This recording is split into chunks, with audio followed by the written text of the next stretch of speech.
আমার আশেপাশের অনেকেই আমাকে অপছন্দ করে, আমি সেটা জানি।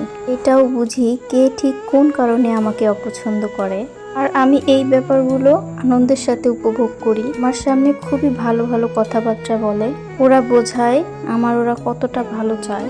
আবার এরাই আমার অগোচরে আমাকে নিয়ে সমালোচনা করে, আমার খারাপ চায়। সেই একটা ব্যাপার না, আমি কিন্তু সবই বুঝি, দেখি আর চুপ থাকি। এমনভাবে থাকি যেন তাদের মনে হয় আমার চিন্তা ভাবনায় তারাই আমার সবচেয়ে বড় শুভাকাঙ্ক্ষী। চলার পথে বিনোদন দরকার, না হলে তো লাইফ বোরিং হয়ে যায়।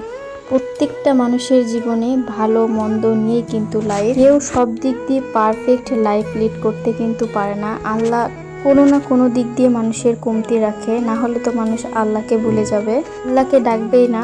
কারণ একটা মানুষ সব দিক দিয়ে যা চায় তাই যদি পায়, তাহলে তো আল্লাহকে ভুলে যাবে। একটা জিনিস খেয়াল করে দেখবেন, কোনো মানুষ যদি বিপদে পড়ে সবার আগে কিন্তু আল্লাহর নামটাই আগে নেয়, আর আল্লাহকে আগে বলে যে আল্লাহ তুমি এটা কেন করলা। তাই এই আল্লাহকে ডাকার জন্য হলেও মানুষকে আল্লাহ বিপদ দেয়, কোনো কিছুর একটু হলেও কমতি রাখে, যাতে আল্লাহর কাছে মানুষ ডেকে চেয়ে নেয় যে আল্লাহ আমাকে এটা দাও, বা ভয় করে হলেও আল্লাহকে ডাকে, নামাজ পড়ে। আমি এই জিনিসটা বিশ্বাস করি। তাই আল্লাহর কাছে কোনো জিনিস চাইলে বা আল্লাহ আমাকে কোনো জিনিস একটু দিতে দেরি করলে বুঝি যে আল্লাহ দিবে, কিন্তু আল্লাহ চাচ্ছে তাকে আমি আরেকটু বেশি ডাকি বা তার কাছে বেশি করে চাই।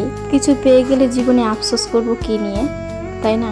তাই কোনো কিছু না পাওয়া, অপূর্ণতা থেকে গেলে সেটা নিয়ে আফসোস, বরং সেটাতে ধৈর্য রাখতে হবে আল্লাহর উপর।